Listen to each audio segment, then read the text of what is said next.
only way to start your day. So our birthday gift to you is to share a proverb with you that Dennis will do.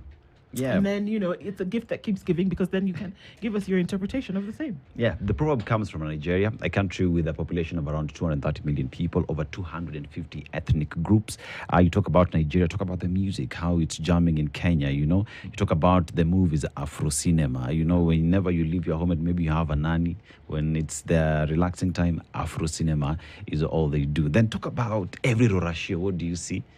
Nigerian kangas and whatnot doing the thing. So a lot of influence, especially in the continent. Also, let's not forget that they are the biggest economy in the continent. But let's go to the proverb, shall we? Right. Water doesn't go bad unless it has salt.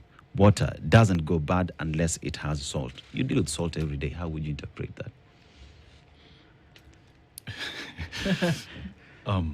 That's an interesting one. Peter, you want to try? Remember, your interpretation is never wrong. It's your interpretation, yeah. Water doesn't go bad unless it has salt.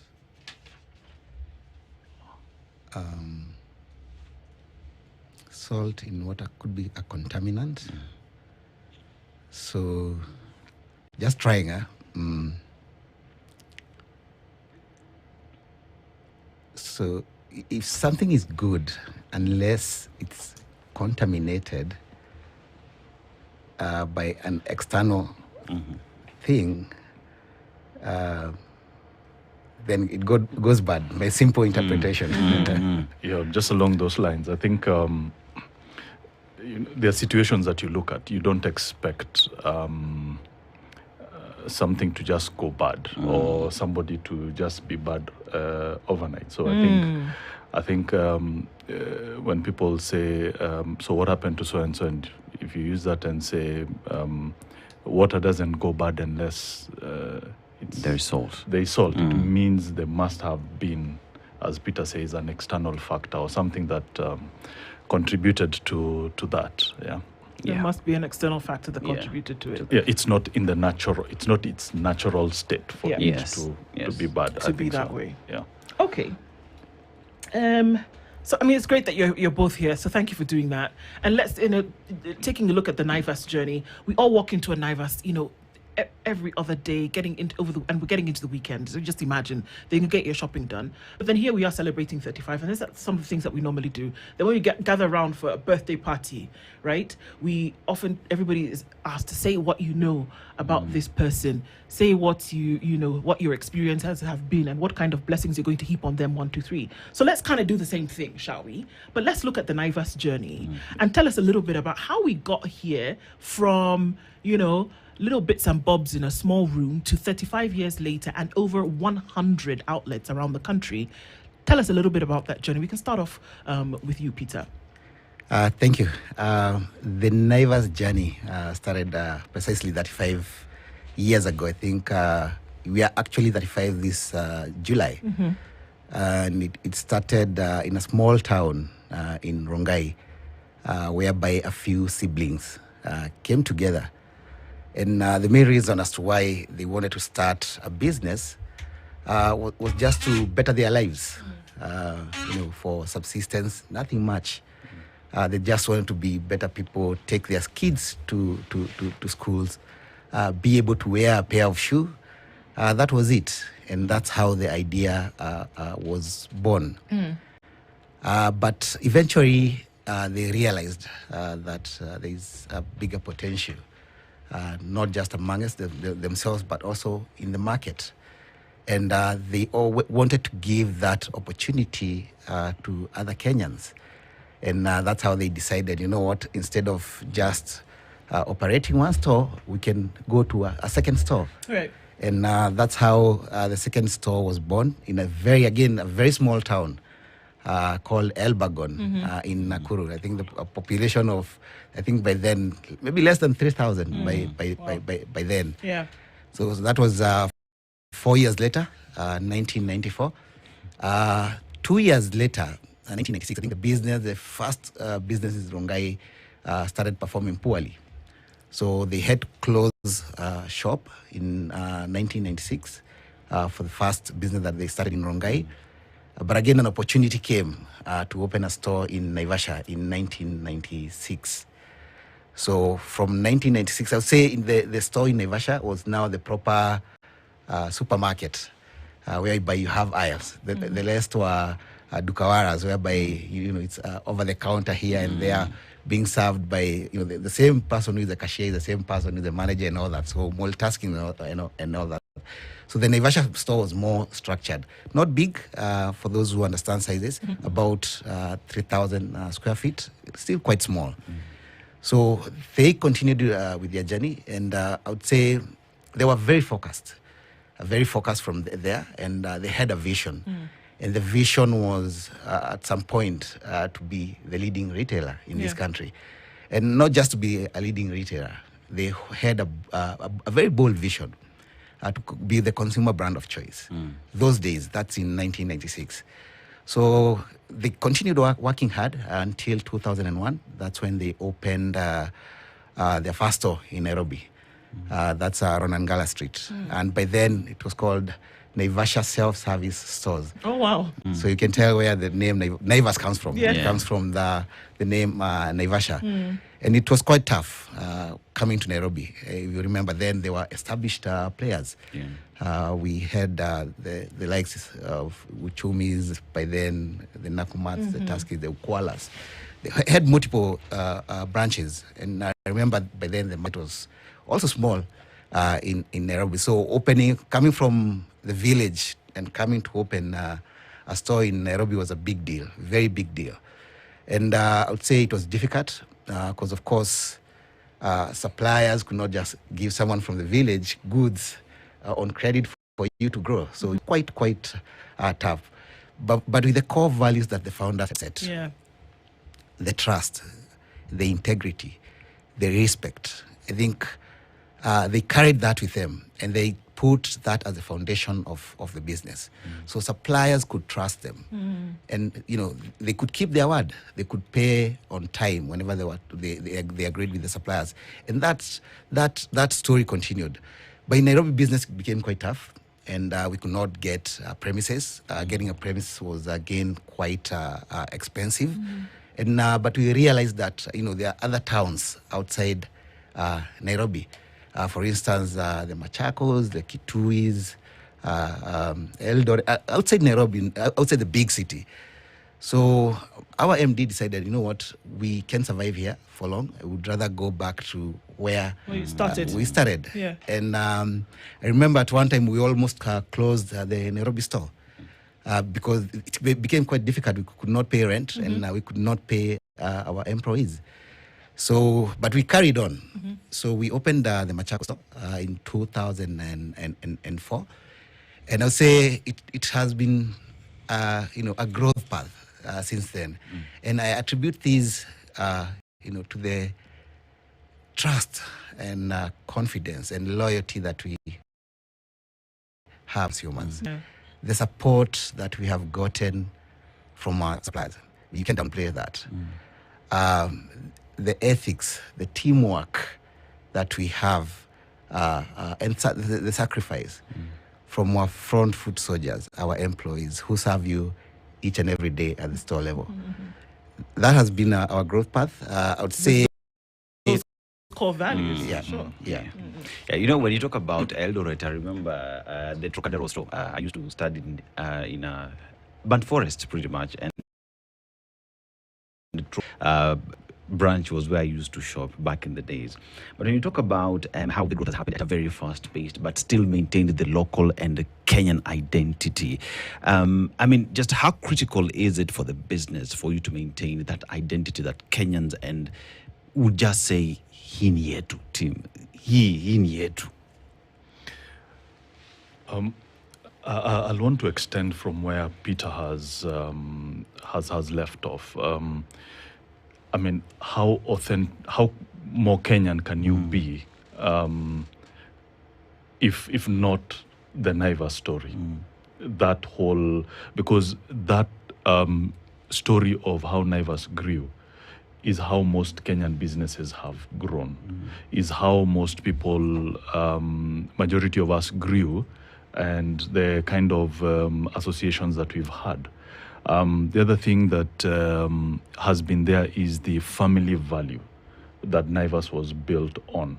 And not just family in terms of the founding family, but the family ethics, the family principles of trust, respect, being there for one another.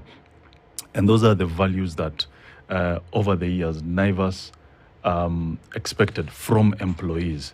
And even as they continued to grow, they picked people with certain values to be in the business. And we've had people in the business for that long. We've had people in the business for more than 20 years, some close to 30 years. And again, one of our core values that we have is what is called Naivas Kilokol. What that means is that everything that we do, we have to look at, are we being true to our community? Are we being true to our roots? And because we are a Kenyan business, it's just that we have an international outlook, an international appeal. We want to do things from an international, but we try to localize things in such a way that we still have that Kenyan identity, because we are proud Kenyans. We still believe that there's a lot of potential in this country. And we also want to grow and partner. And if you've seen the numbers that have been there, not only in terms of how we have, but also when you look at the entire value chain, the kind of suppliers that we work with, could be manufacturing, could be farming, could be in supplies. We believe in growing the Kenyan economy. And for us, that is a fundamental thing for us, being true to that Kenyan story. Right. Yeah. And growing the economy, sometimes it's not this, we expect to see huge turbines or huge manufacturing, but if we are saying growing the economy, then you've done that quite something with 12,000 employees, under the belt. How have you been able to do that and grow a workforce so large and keep them happy, if they are? Then you can confirm if they're happy. I would want to believe they're happy. So when you ask how we've done that, so of course with growth, then it is inevitable that, especially in this service industry, we have to get people to man the stores, to serve our customers, because it's a very personalized service. We say retail is more about the experience. All right. When you come into any of our shop, the experience that you get is what makes you come back. And so for us, it's about our staff and the experience that they give. How have we grown? Number one, and I know Peter will probably talk about this at some point, in terms of how we've managed to grow sustainably. But for every store that we open, we have to get people in that store. Now, remember, there is not just the front line. We have people at the front line, but then we also have people who support. There's a whole chain that supports, be it from the people doing the sourcing in commercial, to the people who do the supply chain, from warehousing to moving the goods to the stores, to other support functions like HR, IT, legal, finance, and so on and so forth. What is big for us is the attributes of our staff, because we believe, and as we said, there's what we call the Naivas way. So when you come into Naivas, there are certain values that you have to quote unquote comply with in terms of being an employee of Naivas, because that is what makes us Naivas. Yeah. So you look at your employee staff, 12,000, and then on the other side, we have Kenyans who are your customers, a very integral aspect with the continue to grow. But then again, how do you ensure that the staff and customers are connected to enrich the Naivas dream? I think to begin with is we are very we promote a very customer-centric culture. Secondly, I would say that we have always devolved authority to the branch level, whereby we've given authority to our staff, our staff and our branch managers to make certain decisions. They don't have to escalate everything. So that keeps them connected to the consumer. When I talk about a customer-centric culture, it's not just about the value you offer in pricing. No, it's about how is a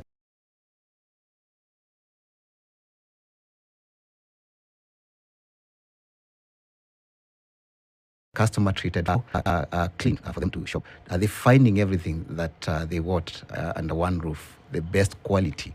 So, and it goes on until the point a customer exits. How are you served at the till? Are you taking a longer time? Are you seeing, queues and the other tills that are open?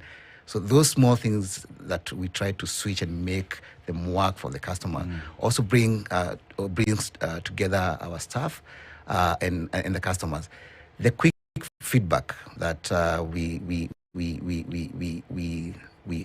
have implemented at the store level, whereby if there's an issue, the staff are able to sort it out immediately. I think those elements assist us in bringing us together. Plus the community work that we do. We do a lot of community work. Our branches have actually adapted a specific CRS activity in their locality. So with that, they keep them grounded, and since they're serving the same customers, that they are assisting in other social ways, so they keep that connection. Fantastic. Looking at the Naivas Journey and celebrating Naivas at 35, and then just going through the intrigues of how it has actually gotten to the point where 35 years old in the business is no mean feat. It is not. It's not something that you can just stand up and say that I did. And we're looking at the elements that allowed Naivas to be able to do that. And I think it's great because we can celebrate it. But you know what? It's also a learning experience for others in the business, isn't it? And so we continue with that conversation when we come back from this short break. And I have to remind folks on Thika Road that the Aga Khan University Hospital Roy Sambo Clinic is there. Watu wa Thika Road, musiende mbali kutafuta dialysis. The Aga Khan University Hospital has brought dialysis near you at the Roy Sambo Specialist Center. The medical center is SHA certified, and you can use your SHA coverage to pay for your dialysis. Other services available at the Aga Khan University Hospital Roy Sambo Clinic include chemotherapy services, endoscopy and daycare surgeries. Specialists available at this clinic include a pediatrician, a gynecologist, family physicians, gastroenterologists, general surgeons, orthopedic surgeon, ENT, dentists, dermatologists. Who are you looking for? You'll find them. The Aga Khan University Hospital, world-class care here and now. For more information, call 0730 I'll start again. 0730 011 888. That's 0730 011 888.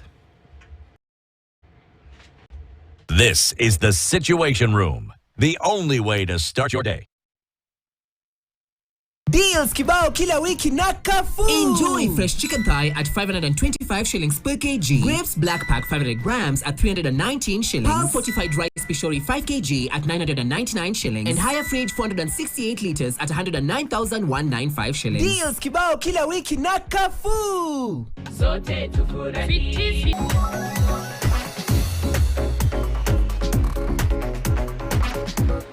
I make Monday count by reading Health and Science. It helps me eat healthy, live healthy, and stay healthy.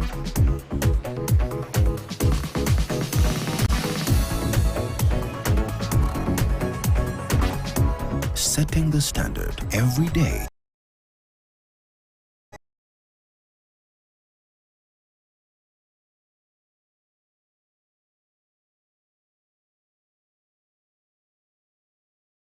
Of the week.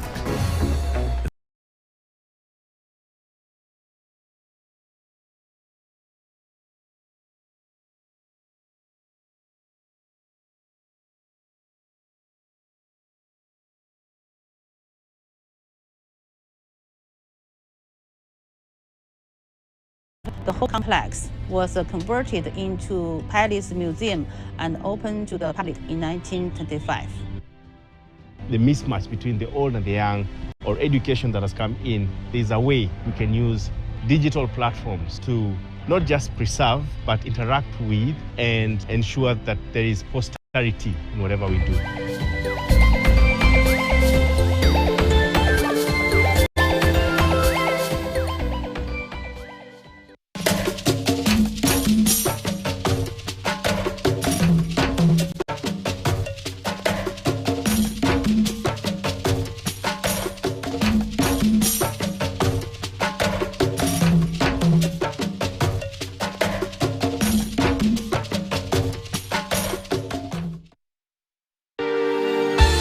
Join us each week for music and the spoken word, featuring the Tabernacle Choir at Temple Square, the longest-running continuous weekly network broadcasting the world, celebrating over 93 years on air. Each episode features modern and traditional arrangements of spiritual, patriotic, classical and contemporary music, and a timely, inspiring message. Truly an uplifting, rejuvenating experience that will have you returning to each week. Music and the spoken word with the Tabernacle Choir.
Every now and then, fake news might pull a few strings, but when it comes to reporting the facts, there's only one tune we dance to, our own. For more than 100 years, The Standard has delivered insightful, fact-based journalism, and you can't fake that. This is the Situation Room, the only way to start your day. Some background and looked into, okay, so what got us here? How have we been able to navigate these waters? And so then we want to then say, so we've done, but now going forward in terms of operations, Peter, and saying that, you know, what does it look like? When you say we struggled, you told us about how you had to think about even closing one store down, but then with some resilience and core values that you mentioned coming through the next 25 years, 30 years, 35 years, there's got to be something. And you don't want to go back. You want to maintain and do better. So how do you maintain that operational excellence where you say nothing can fall off the rack? We had, no pun intended, but you know, you have to keep going. How do you do that? First of all, we are operating in a very dynamic, ours is a very dynamic industry. We also operating in a very thin margin, high volume business. Mm-hmm.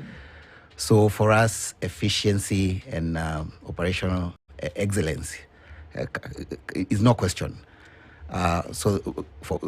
Because for any efficient task that we do, we are able to put that coin either to the consumer through pricing or even to our staff through better remuneration.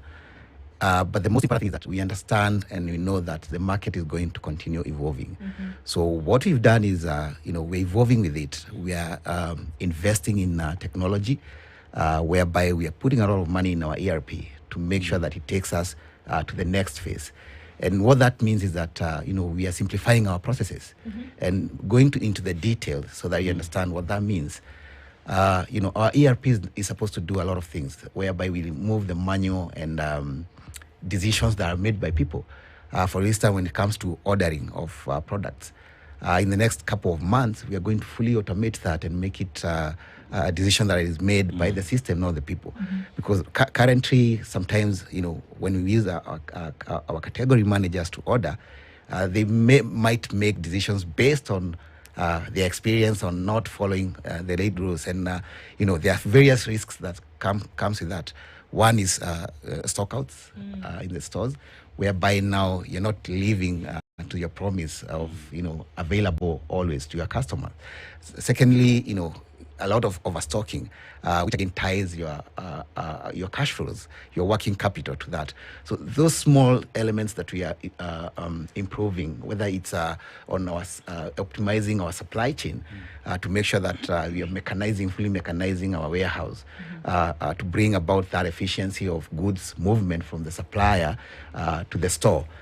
We also investing a lot in our staff to ensure that we continuously promote these customer relations, service culture. And with that, I think we are binding ourselves and we are reinforcing ourselves for the next phase of growth. Of course, we know competition will change, but we are prepared for that. Yeah. Now, you see, when you talk about efficiency, there is always the aspect of we want to do business better, but there's always the personalized feel that a customer wants to feel that they're used to on a daily basis. So then one goes to ask the question, how do you then get to balance efficiency with the personalized services and customer feel that they are used to? Because I remember anytime I walked into Prestige, there is a gentleman called Imran, and would smile, talk a lot, and guide me through everything, including give me options. We can deliver. You just do your thing. So, efficiency vis-a-vis personalized feel. How do you balance that? Tim, yes. It's and Peter will help me on this. It's a balancing act. But first of all, we are able to first of all, we have to understand our customers.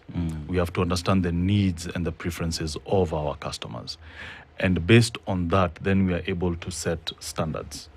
And that is what Peter is talking about, customer excellence, operational excellence, because we've been able to understand, anticipate the needs of our customers. Then we're able to put those standards, and that is what we train our staff in terms of what is required. Now, you have to understand there is what you'd have the majority. Of course, then there are those outliers where you've got a bit of personalized service here and there. And yes, those requests do come. And yes, there is always that familiarity because you go to a certain store and our staff know you. Of course, then they will tend to give you a little bit more of a personalized service. But we try to encourage that all our staff, all our customers are equal. All our customers deserve that excellent service. We talk about providing world-class shopping, affordable world-class shopping experience. And every single day we encourage our employees to think, have I provided world-class shopping experience to our customers? Peter, I don't know whether you'd want to add anything to that. Yeah, I would say we for us to bring that connection, we also use technology. We have real-time data and insights on our customers, and that's going beyond understanding them. And we use tools like Mystery Shopper just to understand, get the feedback. How are we doing? Where can we improve the service? Where can we improve, whether it's on our range, such stuff. Okay, so then even as you look at this, it's clear that there's a plan, and then when you then say, okay, it's the Naivas operates as Naivas, but then it also operates in a network in the country, and wherever else that you want to go. So when you talk about partnerships and when you talk about strategy, how do you balance best practices around the world with then what you can inculcate here in Kenya, with loyalty to Kenyan suppliers, for example? Well, I think we also need to define what best world class is and what is relevant to our market. And I'll give you an example. I think when you look at our stores, we have a strategy on giving the fresh. When we walk into our stores, the first thing you find is fresh fruits and vegetables, fresh bakery, fresh butchery, and all that. So we are working closely with our farmers. And for you to bring that world class, you need to set up expectations. You need to tell that farmer, I need the quality of my tomato to be like this. And we've done that. We've invested with a lot of farmers to be where we are. If you walk into our stores, our fresh section, you could compare it to a world class, any supermarket wherever you go in Europe, it's the same. Secondly, we work with SMEs. And not just, to try and scale them up. No, it's trying to advise them, trying to guide them in ways of how they can produce goods that meet the standards that our customers need. Yeah. So it's about working with the suppliers, the SMEs, the farmers, guiding them, literally investing money with them to make sure that whatever we are producing meets a world-class standard. Yeah. And then I just thought about that when you say, so things like traceability, when you talk about, your suppliers and how you can, because this is life, things happen. And if you needed to trace back, for example, where a particular product came, if there was, ever an issue, does that help in that process where because you want to ensure that whatever is on the shelf or whatever is on the display is, of, optimum, efficiency? Or how do you put in systems like that, traceability systems, for example, ensuring that you can go back? So I'll give an example of our butchery, our central butchery. We've heavily invested in a central butchery, whereby all the carcass that we buy is brought in there. So we have defined, first of all, the quality. We've defined how it should be brought in terms of the temperatures that we receive. And we have put in processes to make sure that, it's fully automated from when it gets to the door to when it gets to the store. So we have a process and checks and balances to make sure that is met.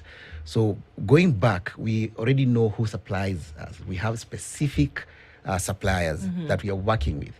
So in our butchery, I can assure Kenyans that we have 100% traceability from where that meat is coming from, how that cow has been brought up, what kind of vaccines and injections that have been. We can do that.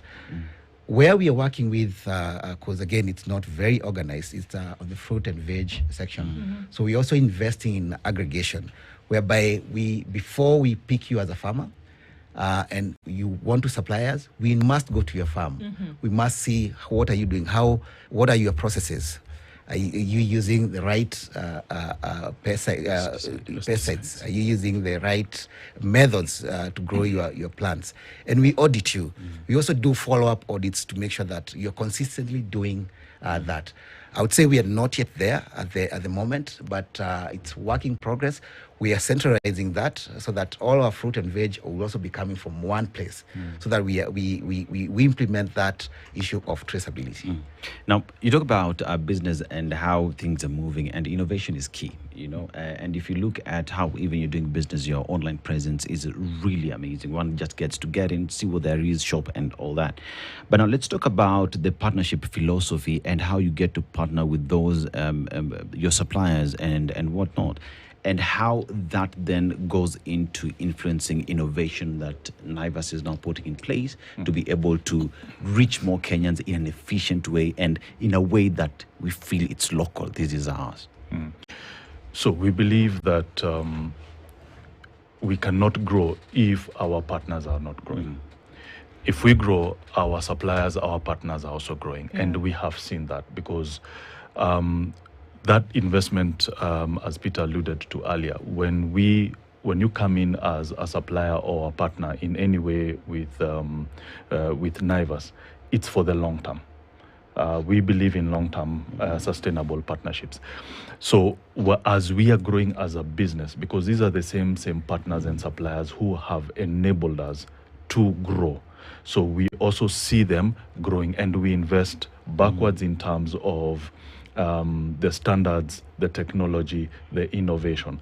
So as we are upping up our standards, our expectations, we also take back that to the people that we work with in terms of supplies, in terms of partnerships and so on, and we ask them that they need to up. We've had suppliers who've been with us for decades, who some of them started supplying the business almost 20 years back, or offering certain services, and they're still with us, but they have grown.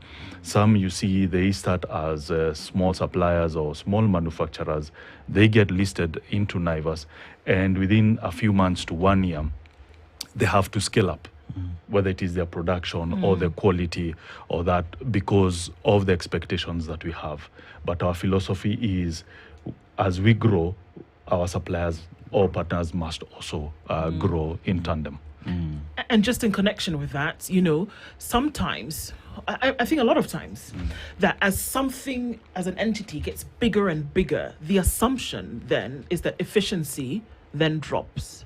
So the team is growing, the partnerships are expanding, and you're able to do a bit. I mean, 100 plus, what is it now? 110 outlets is not a joke. Yes. How will you ensure that the efficiency that Peter spoke about in Naivasha 35 years ago to opening the next shop in Elbergen is the same idea, those values is the same when you have 110, when you have 150?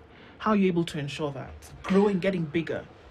So so I think three things. Number one is the values, okay? And the values that we had from the beginning are the same values that we believe in.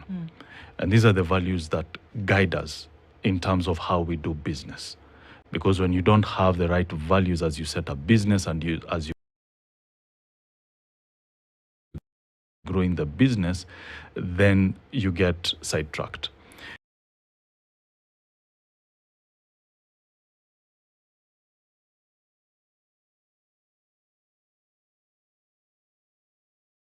Talked about, and our standards have been increasing. Now, you cannot, the standards that we had when we had 10 stores are not the same standards. So as you grow, then your standards must also grow with you or increase, because then the level of oversight also has to increase.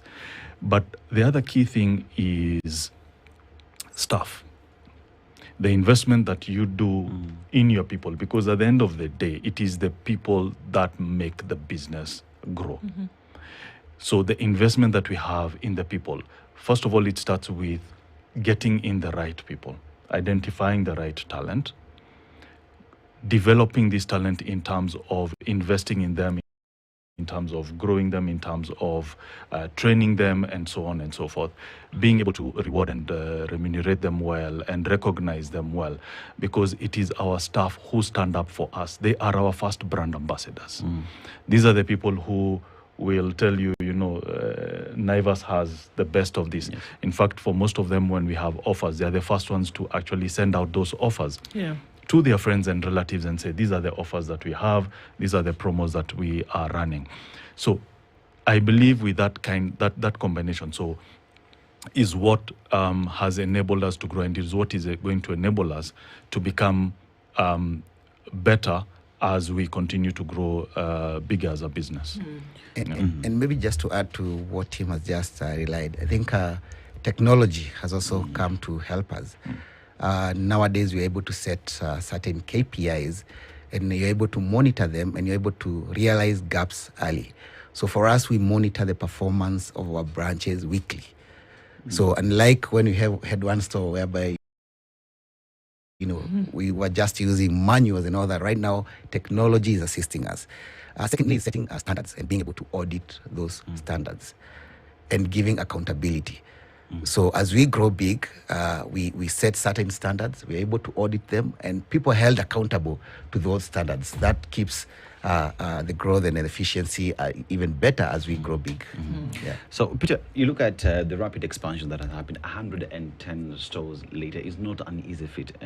And one would say it is mega project that continues to happen, and with the hope of even going further. But with that comes the lessons, along the way. It has not been easy. It is through putting systems together in making sure that you achieve what you've achieved so far. So what would be the biggest lessons? And if one would ask, how would you do it differently? I think one of the biggest lessons I've learned is that with proper financing and all that, you can open more stores faster than you're growing your people. So you'll find that Peter, whom I'm responsible for locations, I'm getting more locations faster than I'm able to get the good managers, good leaders in those locations. And that's why we are working closely with the team here, putting a good pipeline of good leaders so that, we know how many stores we are going to open. So we have a pipeline of leaders who are going to come and take over those stores. Secondly, what I've also learned is that gaps increase with scale. So if you had 5 gaps when you had 5 stores, and you don't take care of those gaps, and now you have 50 stores, you have 10 times the problem. So as you grow, I think you need to close all the gaps, all the loopholes. And if you cannot, scale down your growth until you feel comfortable that you've gone in there. Third learning is culture dilution. And especially I've learned that hard way since I think we've grown too fast in the last 4 years, whereby we keep on bringing new people into the business, and without proper training, without proper induction, it tends to dilute your culture. And again, that we are working very closely with team, laying out training structures to make sure that all the values are embedded into our employees. Yeah. So, I mean, here we are 35 years later, and you just mentioned in that last statement that last 4 years grew too fast, but then still is there a hope to be then in more locations? And I guess this is one for both of you. Is there a hope to be in more locations around the country? Definitely. The region? Definitely. There's still a lot of potential in this country. But now you have to be more scientific in terms of the locations that you choose, where you're opening, and again, in terms of also financing. And again, you have to pause and also reflect back and see what did we do well, what did we not do well as you move to the next step. So we normally have a target of how many stores we can open in each year. We every year we sit back and ask ourselves, did we do it the right way? What were the lessons learned? And in the next year, financial year, as we are opening other stores, what can we do differently? And that big responsibility, thanks to Peter, he's the one who does most of our expansion. And I know he always believes in the potential in this country. Yeah. So Peter, when you look at the business the way it is, I mean, it is one would say it's a marriage between the business and Kenyans, right? So every time you have an opportunity through the feedback mechanism to just hear what Kenyans, your customers, have to tell you, what do they say? I think mostly has been positive. The value that we offer. In terms of pricing, I don't think anyone beats us to that. The personalized customer service, you just mentioned, Imran in Prestige, the range we offer. And I think customers are quite happy with our fresh section, the fruit and vegetables, the bakery, the meat. So those are the kind of feedback that we get. Yeah, it's great to hear, and congratulations, definitely, and always is when you local, and that's it. Naivas Ki local. That is local. It's grown here. It's built here. It continues to strive and survive here. That the hope is that this remains and will be a model for a lot of other businesses that are grown here. So congratulations. And of course, the last question is Keki tunakula wapi? Tim Kajuma is the Chief Human Resource Officer with Naivas, and Peter Mukua, Chief of Operations at Naivas. Thank you so much for being here this morning. Thank you. Thank you for having us. Asante, and good morning at 9 a.m. This is the Situation Room, the only way to start your day.